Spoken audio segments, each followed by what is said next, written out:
para promover, para ser más competitivos, están en una bodega del Ministerio de Agricultura. Don Telmo. Los productos básicos son fundamentales. La definición precisamente de una familia pobre es que su ingreso no le alcanza para financiar el costo de la comedera, pues. De modo que todo lo que se haga es bienvenido. Aquí, como mencionó Antonio, hay grupos pequeños de productores y hay más o menos 5 millones de bocas. El punto es a quién defiende uno. Nosotros estamos a favor de la competencia. Si para poder subsistir en la competencia los productores locales requieren apoyo, si hay infraestructura indebida, si hay normativa exagerada, hay que quitar esas limitaciones. Pero la meta es clara. La meta es que al consumidor, en particular a los pobres, tiene que llegarle el alimento de la forma más barata. Es lo lógico, es lo humanamente deseable, ¿verdad? Inclusive, si nosotros logramos competir en el mercado local, podemos competir en el externo.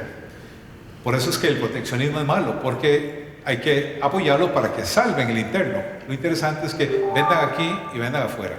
Muy bien. Segunda pregunta de 4 para todos. Considerando que todos los partidos que ustedes representan tienen representación actualmente en la Asamblea Legislativa, ¿estarían dispuestos a apoyar el proyecto de banca de desarrollo antes del 8 de mayo como compromiso? Don Telmo. Banca de desarrollo.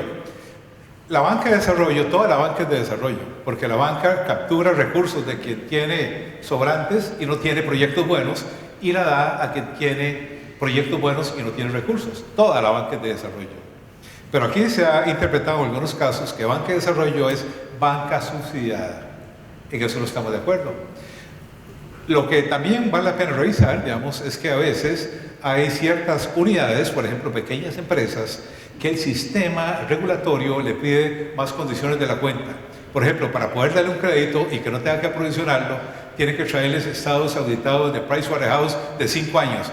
De con solo eso ya le pierde el negocio. Entonces, hay que ajustar la normativa a la capacidad de cada uno de los productores, pero no hay que subsidiar el crédito. El pequeño empresario lo que necesita es agilidad. Si yo puedo comprar papayas a 20 pesos y venderlas hoy a 50, estoy teniendo una rentabilidad del 100% en un día. Agilidad es lo que uno requiere. Don Helio, ¿estarían dispuestos a apoyar el proyecto? Era la pregunta concreta.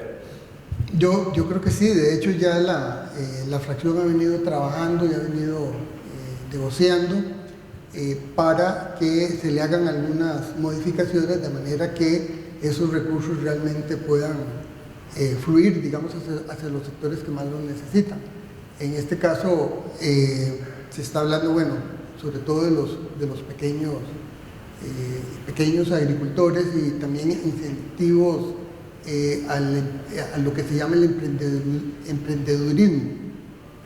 Entonces sí estaríamos apoyando esa reforma de manera que sea un factor también de reactivación económica al más corto plazo posible. Don Sergio. Sí, desde luego. Nosotros estamos apoyando ese proyecto.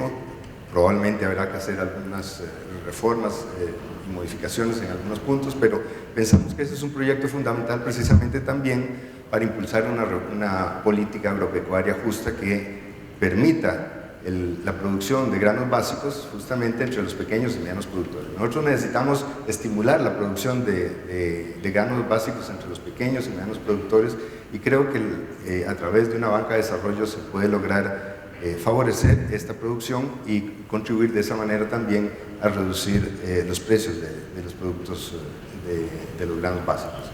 Esa política de impulso al pequeño y mediano productor, tan abandonada, particularmente el sector agrícola, nos parece que es fundamental para poder trabajar, para poder reducir el costo de la vida en general. Don Jorge Corrales. Voy a interpretar literalmente la pregunta, que si nosotros podemos comprometer a los diputados para que voten el proyecto este. Le apuesto que ninguno de nosotros puede comprometer a los diputados a que voten. No somos, no tienen 1 o 10, los que sean. Nosotros no somos dueños de las voluntades autónomas ahí y es muy complejo. ¿Para qué vamos a decirles que sí? Ahora bien, el proyecto Este yo creo que es positivo, pero tiene problemas. Y antes de ir a votar algo que se llama banca de desarrollo, porque suena muy bonito y gana puntos políticos, pensemos racionalmente si la forma en que está diseñado es lo conveniente. A mí me preocupa muchas veces que el crédito se da y se da y se da, y entonces al rato vienen de nuevo los FODEAS y ese tipo de limpiezas que se hacen, y aquellos deudores nunca pagan, pues son deudores que de nuevo no se les cobra y luego se van a endeudar para que no les vuelva a cobrar. Hay que poner orden en eso. Tengo 3 preguntas concretas dirigidas a... ¿Así? Yo. Falta Antonio, perdón.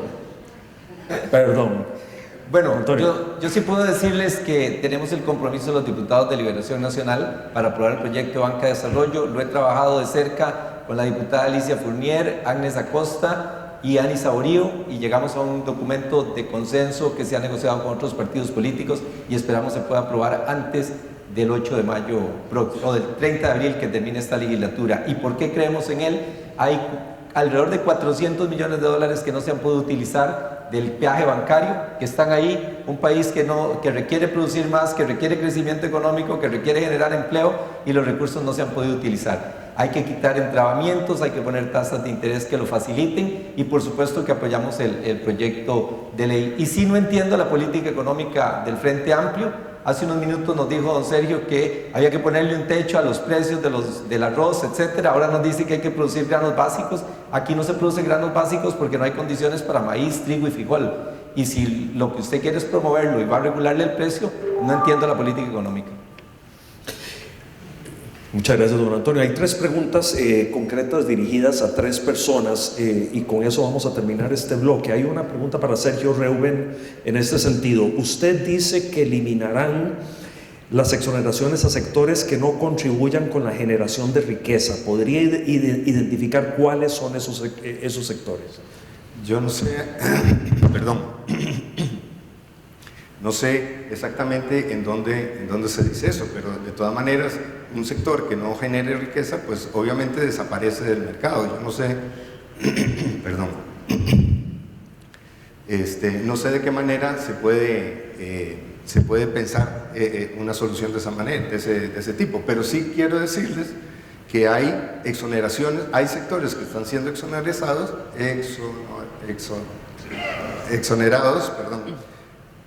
que están siendo subvencionados y que no están generando la riqueza que deberían estar generando. Ese tipo de cosas hay que regularlas. No hay duda de que, por ejemplo, el tipo de cambio está creando condiciones favorables para determinados sectores, pero desfavorables para otros. Hay sectores ganadores, hay sectores perdedores con la política del tipo de cambio.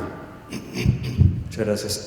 Para don Antonio, ¿cuáles medidas tomarían al inicio de su gestión para controlar el gasto público?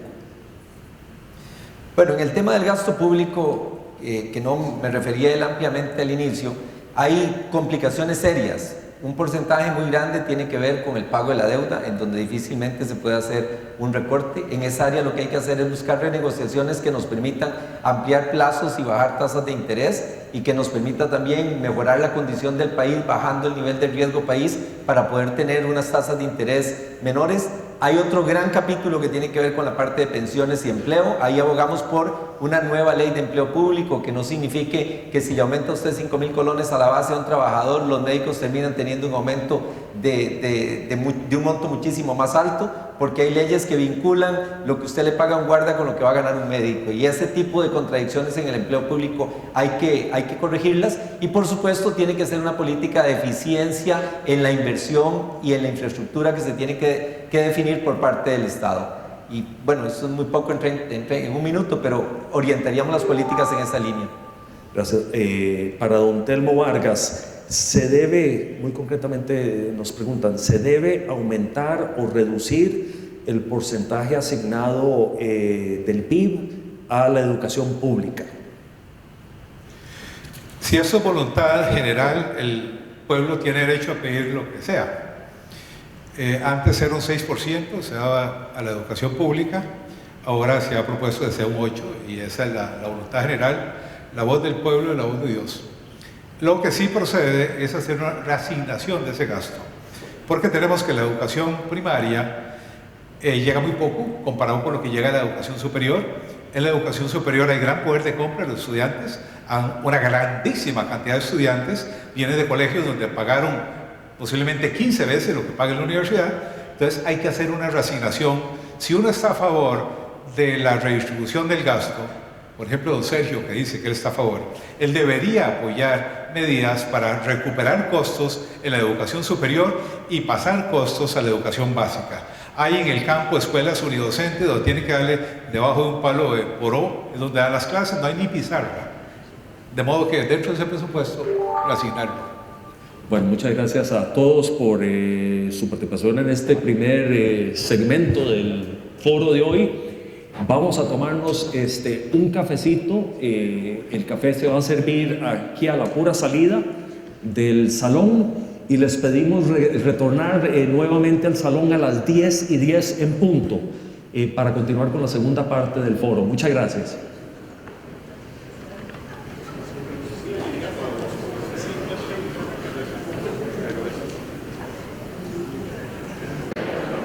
Bueno, amigas y amigos, vamos a continuar con esta segunda parte del foro económico.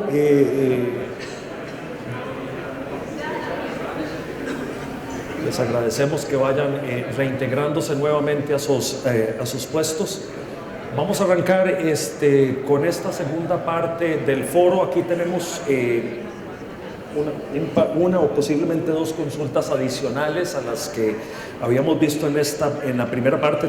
Nos va a tomar un poquito más de tiempo, entonces les pedimos paciencia en caso de que nos tengamos que sobregirarnos 5 o 10 minutos. A mí me parece que vale la pena ese tiempito adicional para poder cubrir uno o dos temas relevantes adicionales si fuera del caso.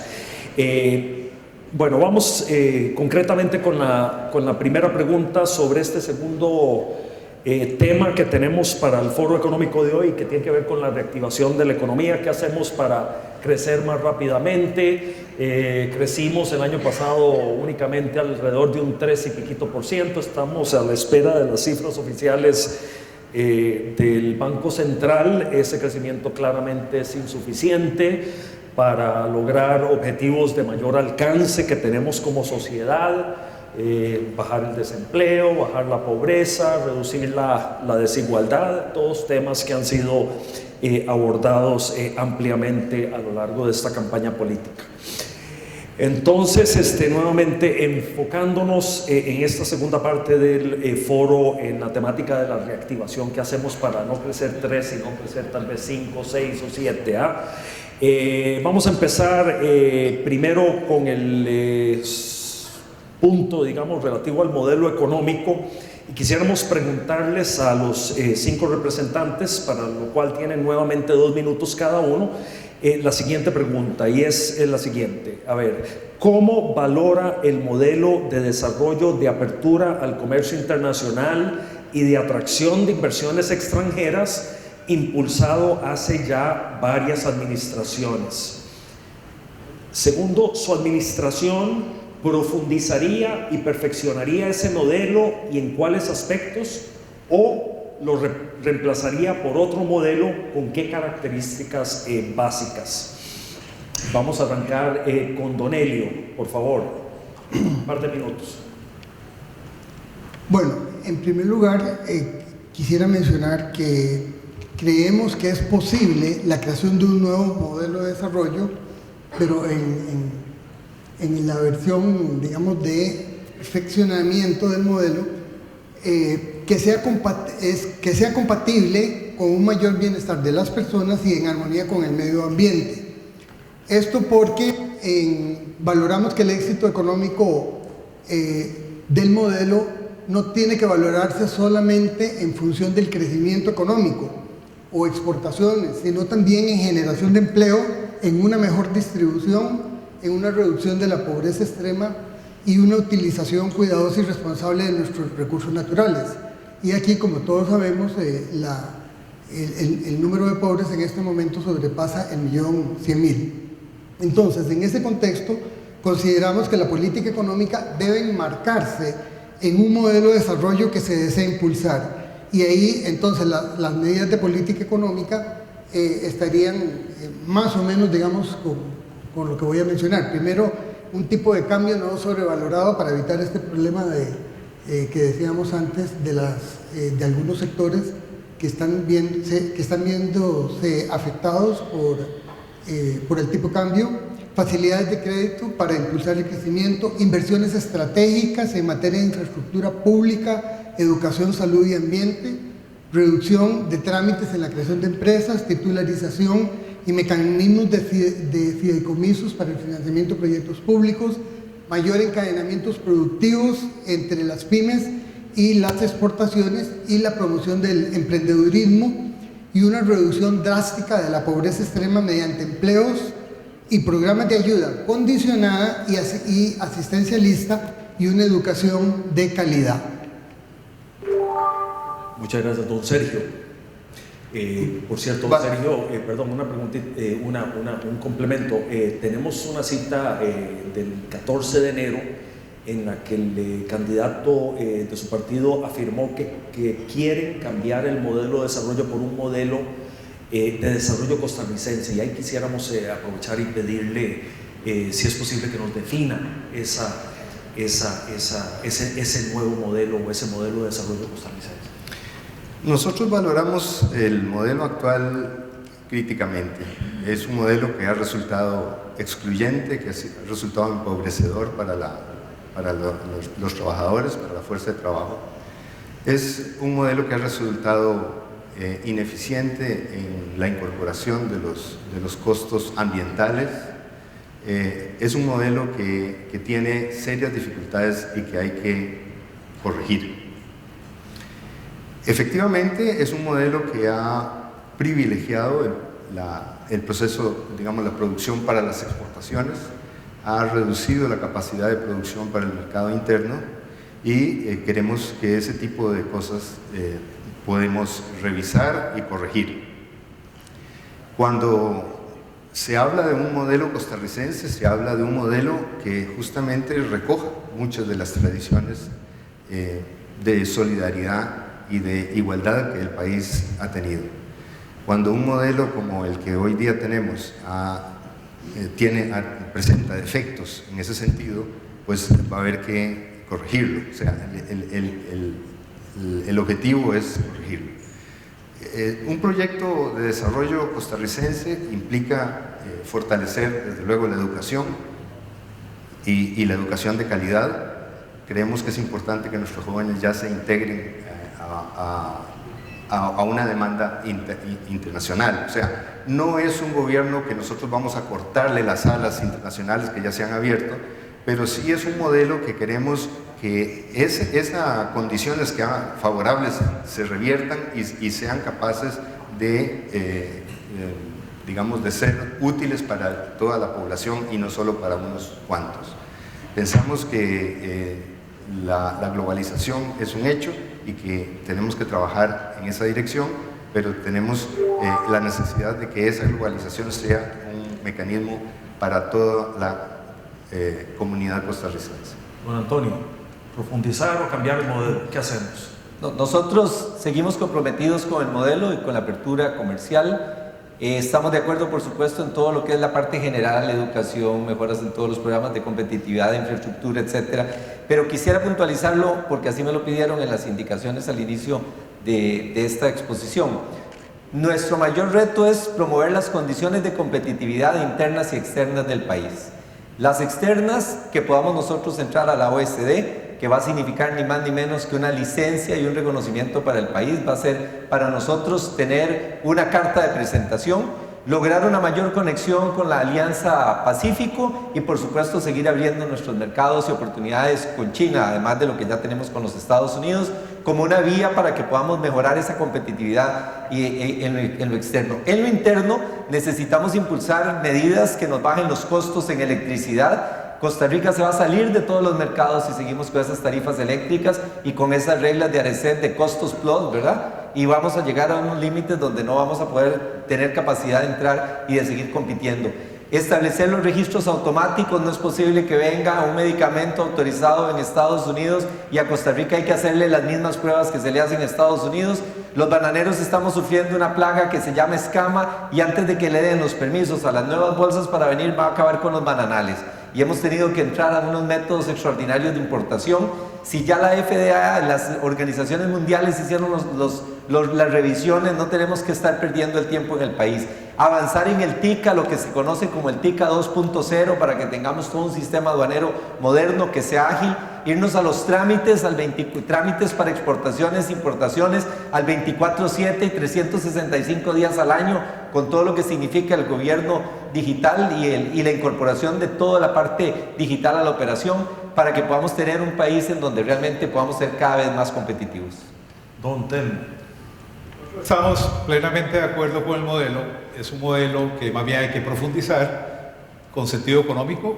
Obviamente no queremos TLC con Ruanda y Burundi, que es muy carísimo, no vamos a vender nada, porque cada tratado tiene un costo de administración. El ideal es llegar a un comercio libre mundial, que no haya que estar administrando.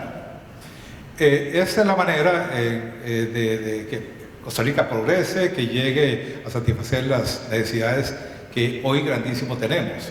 Lo que ha fallado es el Estado. Cuando tenemos la situación de un gobierno que nos está dejando 250,000 personas desempleadas, claro que tiene que haber pobreza, claro que tiene que haber desigualdad. Si una persona recibe en X salario y otro cero, dígame si no hay desigualdad. También el gobierno ha fallado en la dirección del gasto social, que supuestamente era para reducir desigualdades. Hay un coeficiente de distribución de ingresos, el coeficiente Gini, 0, perfectamente bien distribuido el ingreso, 1, perfectamente mal distribuido el ingreso. Costa Rica, antes de la labor del Estado, es 0,51 y después de la labor del Estado, 0,51. Entonces, dice uno, ¿para qué entra el gobierno a quitar impuestos de la gente, alterar el proceso productivo para distribuirlos exactamente mal, como estaba antes? Lo que hizo fue pasar de una pizza grande, ¿verdad?, que estaba mal distribuida, a una mediana o posiblemente pequeña, igualmente mal distribuida. De modo que hay que actuar, el modelo está perfectamente bien, es la forma en que se hagan las partes, la labor del Estado, que tiene que compensar ese modelo que no lo ha hecho bien. Concuerdo en que la educación es un esquema importantísimo en esta economía del conocimiento. Quien no tiene capacidad para las nuevas TICs se queda atrás. La labor del Estado es dar igualdad de oportunidad. Aquí no tenemos igualdad de oportunidad. Hay gente que del todo no se gradúa ni de la primaria. Entonces ahí es donde está la labor solidaria y subsidiaria del Estado. Don Jorge. Bueno, muchos de lo expuesto estoy de acuerdo, pero voy a señalar algunas cosas más que son muy importantes. Lo ideal es que ojalá algún día nuestro país pueda hacer todo como es el régimen de zonas francas. Es decir, una economía como la de Hong Kong, ojalá, en donde libremente los seres humanos de este país, de este territorio, puedan comerciar con quien le dé la gana en el mejor lugar del mundo. Mientras tanto, tenemos que vivir aquí con una serie de obstáculos heredados y que es necesario ir cambiando. Las regulaciones, como las que señaló don Antonio, en la ley de salud, que tiene siglos de existir y no ha cambiado, tienen que ser variadas definitivamente. Pero también otra serie de cosas. Tenemos una visión tan estatista en la educación que no está produciendo lo que está demandando el nuevo mundo de intercambios. No es posible que tengamos tantos sociólogos, y perdónense a algún sociólogo, bueno, sería posiblemente candidato a diputado del PAC o del Frente Amplio, vean la lista, ¿verdad? Y lo que necesitamos más bien son más administradores, más ingenieros, más químicos, más matemáticos, etc. Eso es esencial, que nuestra educación se adapte a las nuevas necesidades. También, si nosotros vemos, ¿verdad?, en nuestro medio, seguimos pensando en que lo deseable nada más es volver al pasado. Allá está el PAC con esa propuesta de volver a la agricultura. No se dan cuenta que en los años 50 y 60, si el café caía, se caía toda la economía. Ahora ha sucedido una gran crisis en la economía mundial, pero gracias a la diversificación del modelo actual, que estamos exportando más de 3.500 productos diferentes, pudimos copar con esa crisis internacional. Bueno, muchas gracias. Vamos a pasar al siguiente tema, que es infraestructura. Aquí muy rápidamente les voy a recordar algo que yo creo que ustedes habrán visto en el financiero de hoy, financiero de ayer, perdón, ayer lunes, sí. Y tiene que ver con el tema de la capacidad de Costa Rica para competir. Lo que nos dice básicamente este reportaje de la página 6 es que hemos venido invirtiendo en transporte público aproximadamente el 1%, 1.1% del Producto Interno Bruto anualmente, mientras que el país, de acuerdo con estudios, necesita una inversión de al menos 3.6, o sea, tenemos un faltante como de más o menos 2,5% del Producto Interno Bruto. Bueno, tenemos recursos provenientes de préstamos del exterior, del BID, del Banco Mundial, de la CAF y demás, por 1.200 millones, que es más o menos equivalente, un poquito más del faltante anual que tenemos de inversión en infraestructura.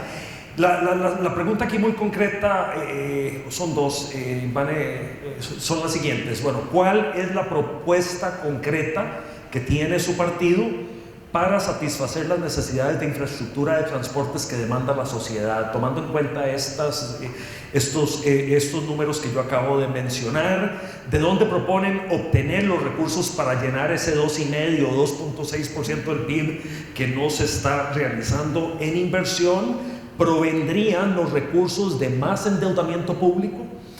¿O se impulsarían diferentes formas de participación público-privadas, como concesiones, BOTs o otras modalidades? Don Jorge, vamos de allá para acá en esta oportunidad. Voy a sonar herético. Tenemos que usar las concesiones con mayor intensidad. El problema con las concesiones nuestras es que han dejado que haya un relajo de incumplimientos y que este gobierno ha tolerado. La carretera a Punta Arenas, preciosa, pero hay un montón de requisitos que no ha cumplido y sigue como si nada y sin haberle entregado, y ya está incluso recibiendo los beneficios. Eso no puede ser. Tenemos que reformar las concesiones como ha sucedido en Chile, en donde han tenido éxito. Pero hay mucho más en infraestructura, y yo no voy a hablar de la Platina, ni de la carretera allá en la frontera norte, ni la refinería china, ni la carretera esa Limón cuestionada y todo eso. No. Veamos realidades. Limón es una provincia preciosa, con un potencial enorme. Llegan allá unos empresarios y van a poner un puerto nuevo, moderno, que nos va a acercar al mundo comercial. Pero inmediatamente sale el sindicato de Gardeva peleando por sus cosas, por sus joyerías, y lo primero que hace es el señor Blair, líder del sindicato, reunirse con el candidato presidencial del Frente Amplio, que de inmediato le dice: sí, estoy con su lucha en contra de la apertura de esos muelles. ¿Cómo va a progresar Limón así? Las posibilidades son nulas. No hay posibilidades de que el país progrese si cada vez que viene alguna reforma de inversión potencial salen unos grupos ahí dándoselas de benditos diciendo: eso es malo, es pecado, eso es malo, es pecado. Arreglen la ley de concesiones, porque esa es la única forma donde van a conseguir plata. Si no, lo que van a hacer es o endeudarse violentamente, o, como ha sido lo tradicional aquí, los partidos como Liberación y en cuanto a la unidad también, de poner más y más impuestos para financiar la gastadera. Don Telmo, ¿qué hacemos? Necesitamos mucha plata y el rezago en infraestructura en todas las áreas es grande, con respecto a muchos países de la región latinoamericana, ni qué decir Panamá, Chile. La misma República Dominicana nos lleva ventaja en muchos temas, aeropuertos, calidad de red portuaria y demás. ¿Qué hacemos? Bueno, primero hagamos lo que dice Jorge Corrales. Yo estoy de acuerdo 100% en lo que él mencionó como diagnóstico. Nosotros no podemos vivir sin la figura de la concesión de obra pública, que prácticamente la mató esta administración. Hay que decirle como Lázaro: levántate y anda. Porque vea lo que ocurre. El déficit del gobierno tiene un déficit primario, o sea, está gastando más en gasto de consumo corriente, que lo que recibe en ingresos. Entonces no le queda nada para invertir. Esas sumas que ustedes dicen que están ahí pendientes sería a costa de endeudamiento, Entonces nosotros tenemos que sacar todas las obras que pueden ser concesionadas, hay que concesionarlas, para que lo pague el usuario, es muy justo además, y que sean los administradores. Lo que pasa es que tenemos que tener un equipo de verdad en el Consejo Nacional de Concesiones que se reúna, que estudie los problemas y que vele por el interés del país. La figura la mataron por un mal Consejo Nacional de Concesiones, pero es estrictamente necesaria y espero que ustedes nos apoyen a la gestión, porque de otra manera Costa Rica con el presupuesto nacional no sale de eso. Hay que reservar la plata que haya para inversión cuando quede en el presupuesto nacional para mantenimiento de escuelas, posiblemente en caminos vecinales que no se pueden concesionar. Uno no puede concesionar, por ejemplo, el Paseo Colón. Imagínense lo caro que es poner 20 viajes, saldría de León Cortés al hospital 2.000 pesos. Eso no puede concesionar. Eso tiene que hacerse por medio del presupuesto nacional. Pero la tabla salvadora es la concesión. No hay que tenerle miedo a eso, por favor. Hagamos que la opinión pública entienda. De otra manera, Costa Rica no se queda en el lugar que está, se queda 20 lugares más para atrás en el ranking internacional de competitividad. Nuestra exportación no podría salir. Nos pasa lo de Brasil, posiblemente, que hay una cola en el puerto de Sao Paulo de 40 kilómetros para sacar la mercadería. Los productos de Brasil valen 25% más solo por infraestructura. Que eso no nos pasa en Costa Rica. Sí, de hecho Brasil está por debajo de nosotros en puertos, y en puertos estamos en la super cola, ¿verdad? Estamos de 128 de 148 países en el último informe del Foro Económico Mundial. Don Antonio, ¿qué hacemos? Y bueno, como dice don Telmo, el sector público no tiene mucha plata, más bien tiene un faltante enorme y que va para arriba. ¿Cómo hacemos para atender estas necesidades de infraestructura sin comprometer aún más la situación fiscal? Hay 3 acciones previas que debemos de tomar antes de que aterricemos con las propuestas puntuales. La primera, hay que volver a rescatar el prestigio país. Invertir en Costa Rica ya empieza a sonar feo, distante para los grupos grandes a nivel mundial. Se ha convertido en un país que le hace mala ambiente a la inversión extranjera, en donde se le dice a la gente que venga y cuando viene se le llene trámites y después se le busca ver cómo se le expulsa. Debemos de volver a convertirnos en un país amigable con la inversión extranjera, que dé confianza al inversionista que venga a hacer aquí grandes proyectos. Para eso se requiere reformar la ley de contratación administrativa y financiera para que finalmente podamos hacer obras, porque aquí duramos 20 años en hacer una carretera, 20 años en hacer un paso a nivel, y así no vamos a convertirnos en un país eficiente. Hay que reformar la ley de expropiaciones, porque no es posible que aquí en el país el gobierno decide hacer la carretera, pero no puede hacerla porque no se ha expropiado. Se pone un precio, está la plata, pero la persona sigue ahí, pelea 4 años y mientras tanto todos estamos sin carreteras. Sinónimo de un país todavía aldeano en ese campo. Y en lo concreto, estamos de acuerdo con la concesión de obra pública. Por supuesto hay que hacerle ajustes, pero estamos de acuerdo con ella. Estamos de acuerdo con las alianzas público-privadas. Ahí hay propuestas interesantísimas que el doctor Federico Villalobos constantemente publica en los diarios como una de las alternativas importantes y en donde hay una gran oportunidad para que podamos avanzar. Creemos también en la importancia de utilizar los créditos multinacionales de organizaciones internacionales que tenemos, en donde hay 800 millones de dólares que no se han podido utilizar para realizar obras de infraestructura en el país, y es importante que aprovechemos los créditos del Banco Mundial y de organismos para el desarrollo, y también debemos de aprovechar los fideicomisos que pueden realizarse con bancos estatales y públicos y privados que permitan poder generar proyectos utilizando recursos de inversión que hay en el país como fondos de pensiones, etcétera, y que puedan capitalizarse para poder desarrollar la infraestructura que necesitamos. Don Sergio.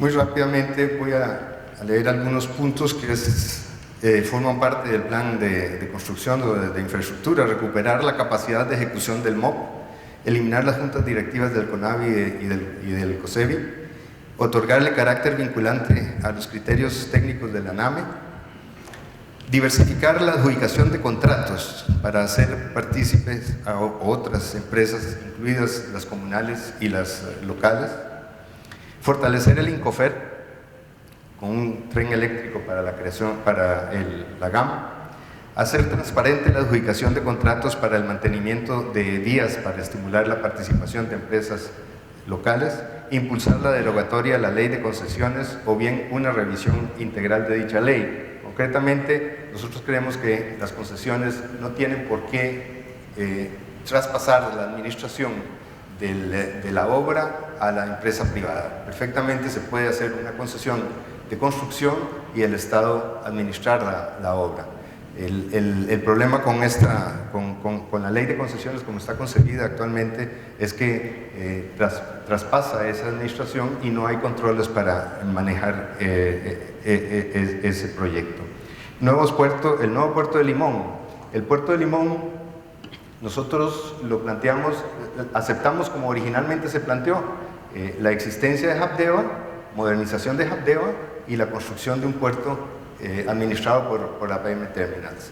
Lo que pasó es que en algún momento, no sabemos por qué razón, pero en algún momento se le concedió un monopolio privado, y me llama la atención que don Jorge esté a favor de ese tipo de cosas, un monopolio privado a una empresa para manejar el puerto de Limón.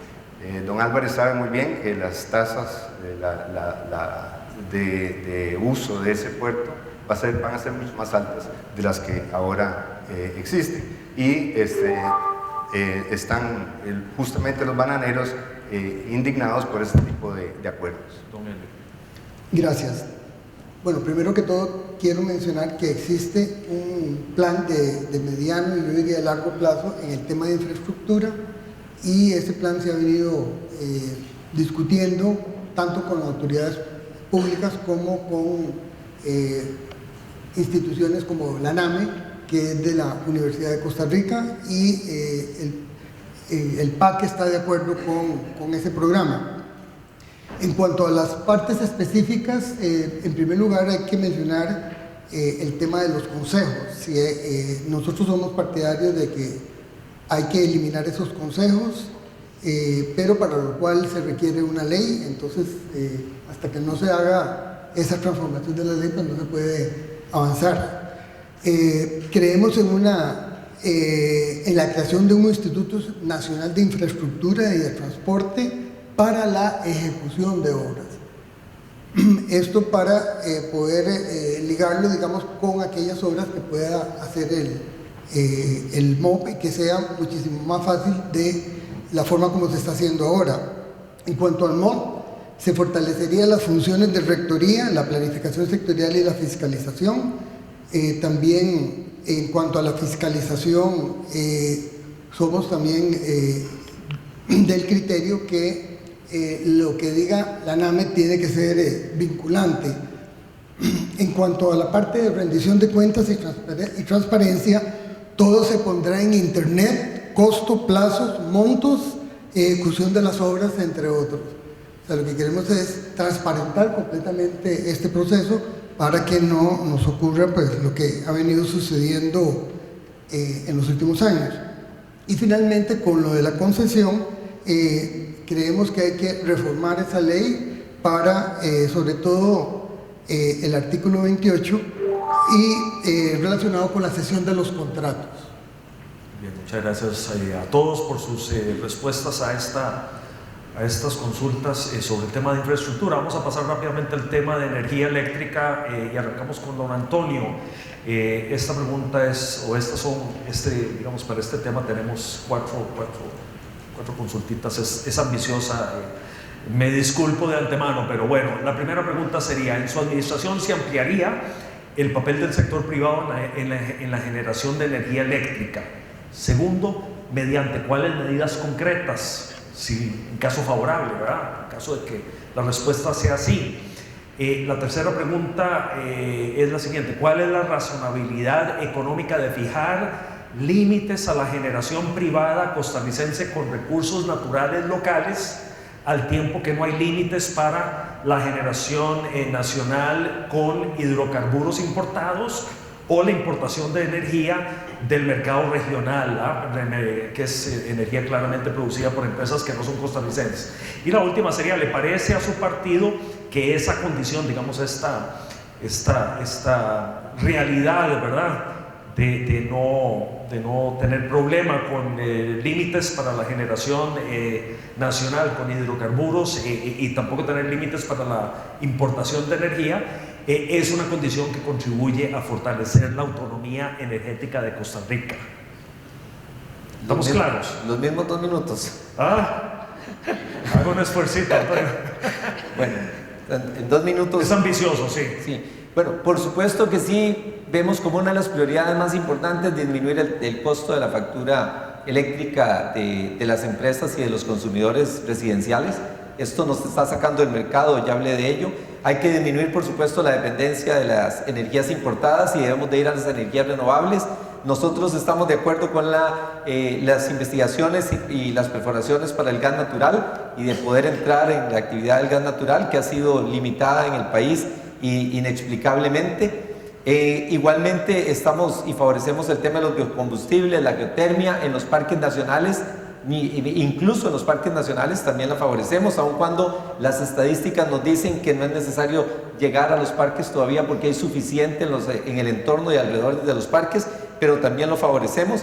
Por supuesto que sí, vemos como una contradicción que sí le compremos a los privados de Centroamérica y no le compremos a los privados en Costa Rica, y la propuesta de Liberación Nacional es ampliar el tamaño de los proyectos que se pueden tener de generación eléctrica y además también ampliar el límite que se tiene actualmente dentro de las posibilidades para completar por parte del sector privado, por lo cual nuestra propuesta es ampliar el tamaño de los proyectos y ampliar el número de proyectos que pueden existir en el país. Y estamos interesados también, por supuesto, en avanzar en una reestructuración con lo que tiene que ver con el ICE, en el tema de la deuda del ICE, para que podamos replantear y readecuar las deudas a plazos más largos para poder disminuir los costos del monto de las amortizaciones y con eso poder disminuir los costos. Y por supuesto favorecemos todo lo que significa movernos a otros medios de transporte que vengan a significar un cambio en la factura petrolera, como el tren eléctrico, el tranvía. Y voy a aburrirlos nuevamente, insistimos en el cambio del modelo del costos plus, porque eso simplemente es una invitación para la ineficiencia en las instituciones y en el sector público. Muchísimas gracias, don Jorge Corrales. Por favor. Si no ponemos orden en la producción de energía de este país, ustedes van a observar cómo no va a venir la inversión extranjera. El hecho de que en Estados Unidos se esté produciendo de una forma asombrosamente barata energía a partir de los esquistos, o como se llama el fracking, es una señal muy clara de que es urgente poner orden. Pero vean lo que ha pasado aquí en Costa Rica. Un proyecto bueno, medio liberaloide, de don Oscar Arias, doña Laura lo echó para atrás y ahorita no tenemos nada. Es tan grave lo que está sucediendo por el monopolio que tiene el ICE en la producción de energía, que una empresa aquí trató de pedir un permiso para producir electricidad allá en el Atlántico, y como no podía por eso, se fueron a Panamá, la hicieron de allá y se le están exportando a Costa Rica 10 veces más que lo que hubieran cobrado el precio de Panamá a Costa Rica, que lo que pudieran haberlo vendido en Costa Rica. Es absurdo ese mundo. Oscar Arias tiene razón en eso, Laura, del mismo partido, está equivocada. Pero también nosotros tenemos que abrir las posibilidades de producir energía a base de gas y petróleo. ¿Usted cree que si llega el Frente Amplio no van a llegar los venezolanos a decirles, igual que están haciendo en Cuba, saquen petróleo, miren Nicaragua, ya les va a sacar allá por el Atlántico? Y tercer punto importante, no den subsidios a nadie, aunque sea ecológico, ni esos cuentos, porque así artificialmente van a hacer rentable lo que no es rentable. Y finalmente, porque aquí es como hablar de muertos, apertura del Recope. ¿Por qué no traemos competencia del Recope y nos beneficiaríamos de ella como hoy nos estamos beneficiando de la competencia telefónica? Don Sergio. Racionalidad económica no es necesariamente tasa de ganancia. Racionalidad económica es también racionalidad política. Un recurso nacional como es el agua y su capacidad generadora de energía es un recurso que debe ser cuidado, que debe ser explotado cuidadosamente. Racionalidad económica política, diría yo, con recursos que son que pueden perderse, ¿no? que no son renovables en muchos casos. Entonces, Es un recurso además que puede ser altamente contaminador, y entonces tenemos que tener, la producción de energía eléctrica es una producción sumamente delicada, como la producción en general de toda energía. El Frente Amplio es un partido que está comprometido con un proyecto, con un modelo ecológicamente sostenible, un proyecto sustentable, tanto socialmente como ecológicamente. Yo no veo por qué el Estado no puede tutelar debidamente un recurso como es el recurso hídrico o los recursos disponibles para la producción de energía eléctrica. Eso puede ser perfectamente favorable incluso para la producción nacional y para los empresarios. No es tampoco la empresa privada la única que puede explotar adecuadamente los recursos naturales y los recursos energéticos. Ya vemos como, por ejemplo, en Argentina, donde se ha privatizado la producción eléctrica, tienen serios problemas para la producción, para el abastecimiento de la demanda.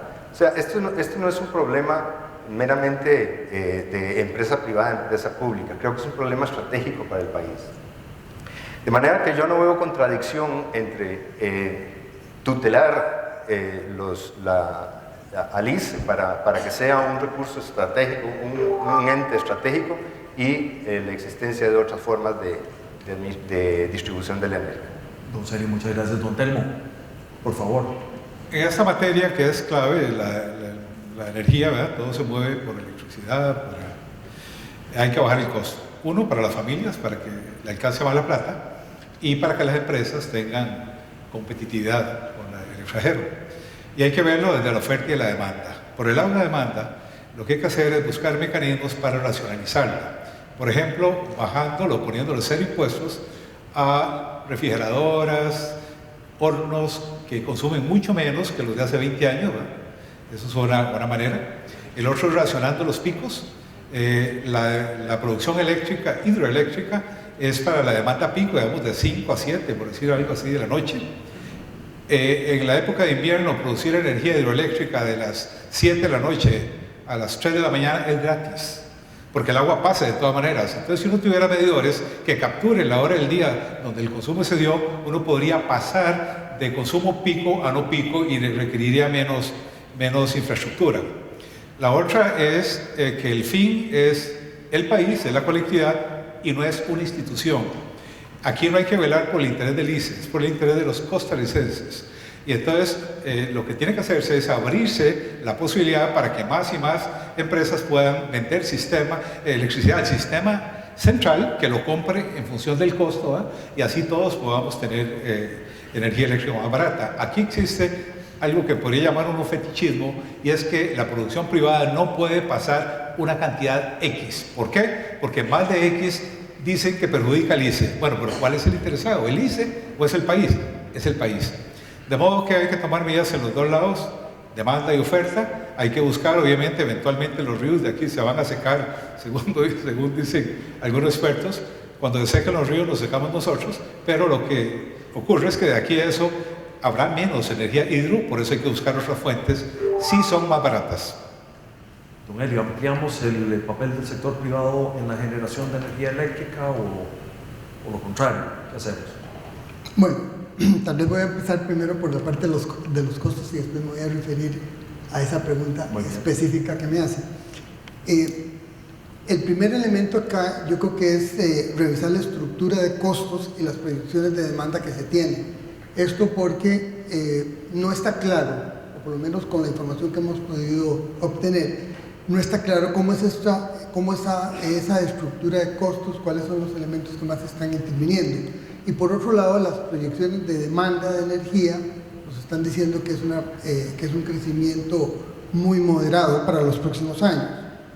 En segundo lugar, estamos de acuerdo también con lo que se mencionó sobre la refinanciación de préstamos que ha tenido que tener el ICE con costos financieros muy altos. En tercero, en relación con la mayor apertura del mercado, que algunos plantean como la medida única y mejor solución para reducir las tarifas, en el PAC estamos preocupados con los desequilibrios que esto podría tener en el mediano plazo. ya que los generadores privados no asumen el riesgo por demanda insatisfecha en ciertas épocas del año y se le asigna la responsabilidad del ICE para garantizar la satisfacción de esa demanda. Entonces ahí estamos, digamos, como considerando, pero estamos afinando, digamos, sobre esa materia. En cuanto a la demanda, yo creo que estoy de acuerdo con algo que mencionó aquí don Tengo, en que se podrían tener incentivos económicos para el uso de tecnologías que aseguren un menor consumo energético, incluyendo, por ejemplo, el cambio masivo a bombillas de tipo LED, el uso de automóviles eléctricos y de hidrógeno, la utilización de paneles solares y medidores de energía de doble vía. Esto es de doble vía, tal vez para aclararlo, esto significa que el ICE puede comprar y vender energía a nivel de los consumidores. Pues muy bien, muchas gracias. Vamos a pasar al tema de la política comercial y arrancaríamos en esta oportunidad con don Sergio. Don Sergio, ¿cuáles serían los 3 rasgos principales de la política de comercio internacional de una administración del Frente Amplio?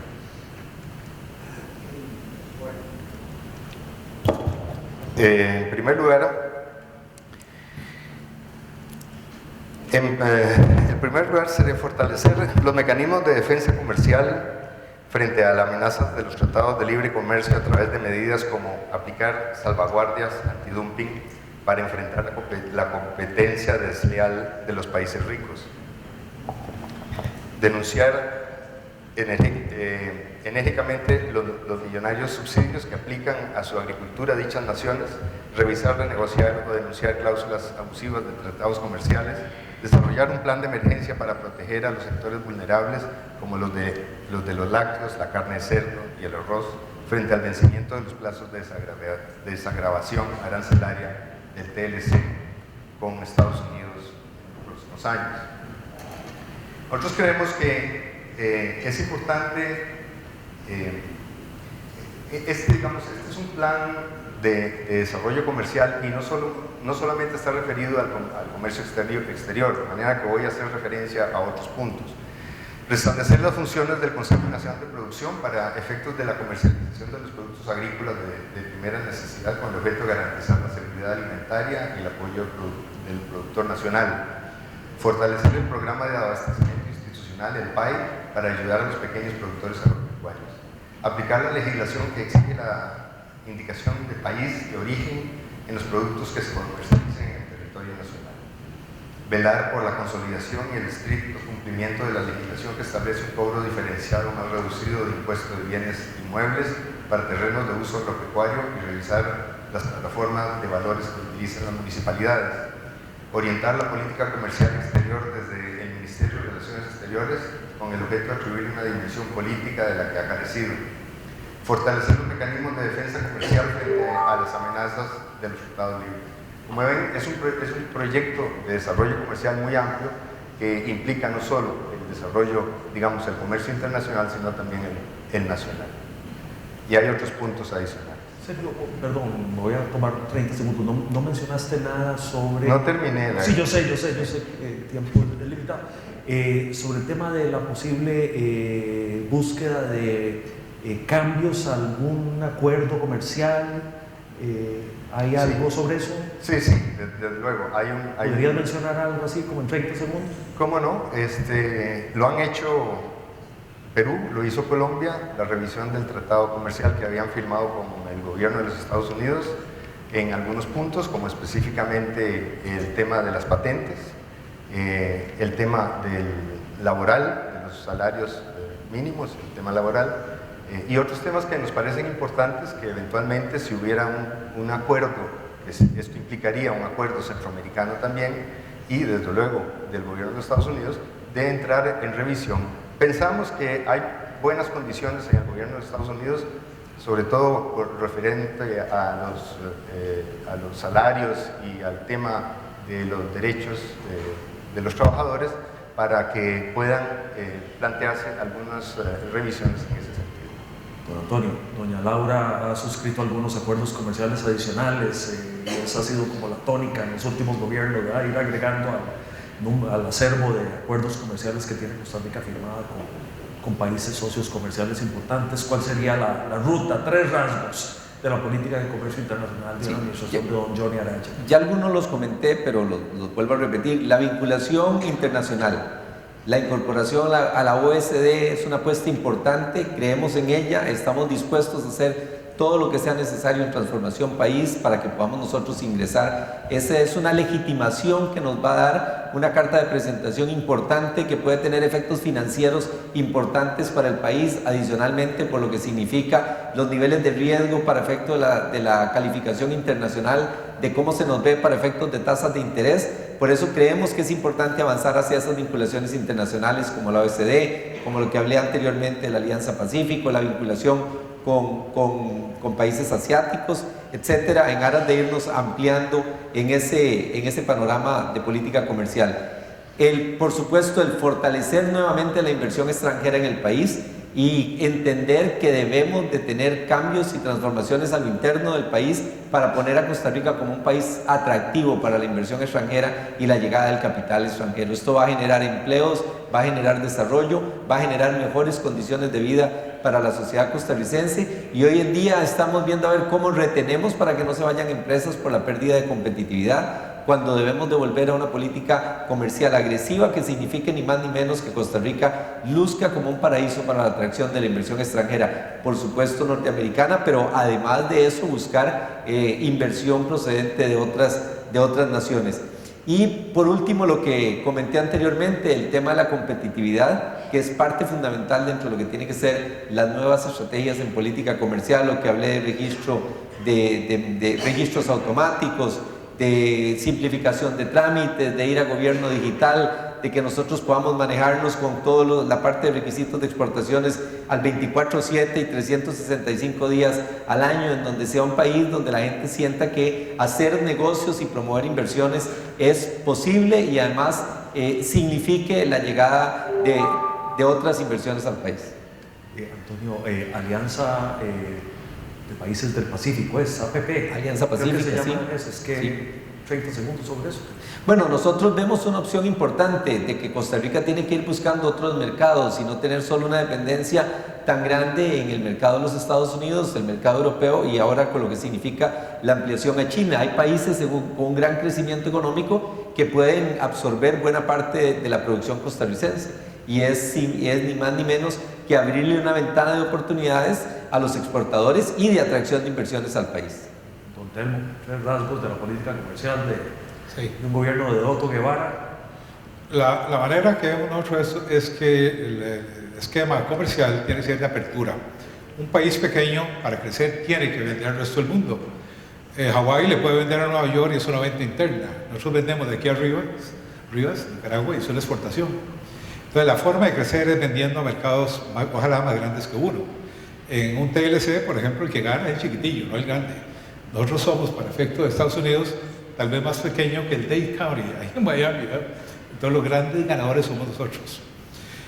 Los TLC son un second best, la first best, la primera opción es mercado libre a nivel mundial. En un TLC, en cierto sentido, es comercio regulado, porque uno trata a los que no están en el ESE de otra manera, a los que no están en el tratado, y el costo de administrarlo es un costo que podría haberse evitado. De modo que hay que abogar por comercio totalmente libre. Libre es nada, TLC no es libre, es relativamente libre, pero es mejor que no tener del todo sus tratados. Para eso tenemos que aumentar la competitividad, tenemos que estar seguros de que podemos competir en infraestructura, en educación, que se mencionó por este lado, en desarrollo en telecomunicaciones, en puertos, que no hayan monopolios en puertos, ¿verdad? La idea de renegociar el contrato con los Estados Unidos, yo sé lo que va a pasar. Primero que nada, hay que negociarlo con todos los países. Segundo, los sindicatos de los Estados Unidos van a pedir que a los trabajadores de Costa Rica le paguen exactamente el mismo salario que ellos para estar en igualdad de condiciones. Eso mata las ventajas comparativas. Posiblemente quiebra un montón de empresas de Costa Rica. Es muy fácil decir renegociar para sacar algo a favor de uno, pero es muy probable que termine cediendo más bien a nivel del país. Y hay que, en un tratado de libre comercio, dos iguales no tiene sentido. Es la complementariedad en la producción la que hace que para todos haya ventaja. Yo me complemento con el barbero me corta y no sé cortarme el pelo, él lo hace, yo le ofrezco servicios al barbero y ese complemento es lo que es el ideal. Don Helio. Gracias. Tal vez el primer punto que habría que destacar acá es la revisión de la administración de los tratados actuales para aprovechar mejor sus potencialidades. Cuando digo lo de la administración es que nos hemos dedicado casi exclusivamente a formar, a elaborar tratados de libre comercio, pero sin saber realmente cuál es la capacidad que el país tiene para aprovecharlos. Es como tener ahí algo a futuro, pero en realidad no es nada conciso. En ese sentido, consideramos que la política será tener una visión del interés nacional en los tratados de libre comercio. ¿Esto qué significa? Significa ver cuáles son los efectos de la apertura en la producción, porque claro, hay que ver cómo, por ejemplo, cómo puede aumentarse la pobreza si descuidamos ciertos sectores. Está el tema